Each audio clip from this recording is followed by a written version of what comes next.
When a law student at Texas Southern University went missing in the early 90s, it was shocking. A month later, she was found murdered, buried north of Houston in a shallow grave. Tonight, our Grace White shows us why investigators are reopening this cold case.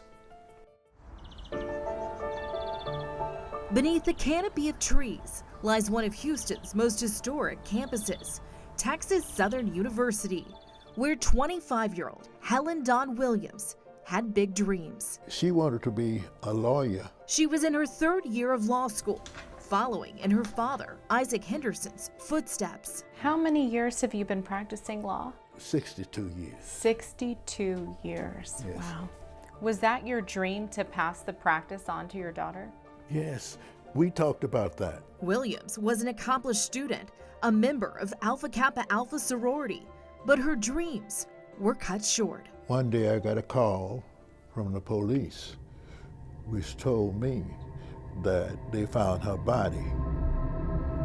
Williams' body was found far away from campus. She was found here in Montgomery County, buried in a shallow grave off the highway. But the mystery started a month earlier when she went missing. I remember as a rookie detective hearing about Helen Dawn Williams' murder. It's a case Houston Police Detective Darkus Shorten always wanted to help solve. To have her life end in such a tragic way, and the conversation stops. We don't see billboards. We don't see anything about her case. But if you look back at the evidence, you see why the case went cold. October 15th, 1993 is the day she went missing.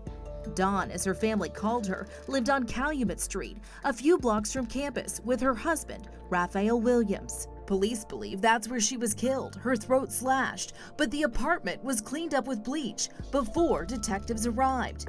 And her red Volkswagen, investigators believe, was used to move her body. What do you remember about the day Dawn disappeared?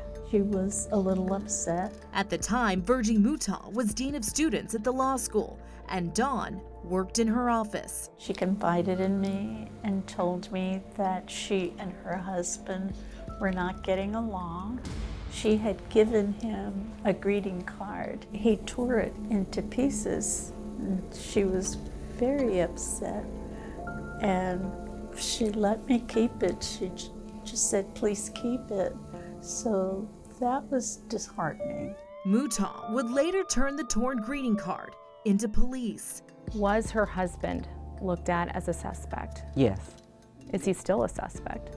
yes, he's still a suspect. Unfortunately, her husband has passed away from an illness, but at this point now, we still have to move forward. Forward with a new twist. Recent DNA testing found a match with an offender already in prison. A new avenue for cold case detectives to explore in the mystery that's puzzled a campus for decades. That doesn't mean that that person or persons are the suspects. What it does, it just gives you more information to move forward. That individual may have known something, or that individual may have participated or have been at that location prior to her death. That matching DNA comes from a person who ironically was incarcerated at the time of the murder. But detectives still want to know how his DNA got on the evidence, an important timeline that could help identify the killer. Lenimia. There are so many layers to this story, and there's so much more online at KHOU.com. There are. We'll keep following it. They think it's the husband, but now you have this other DNA. Wow. Several twists. Thanks, Grace.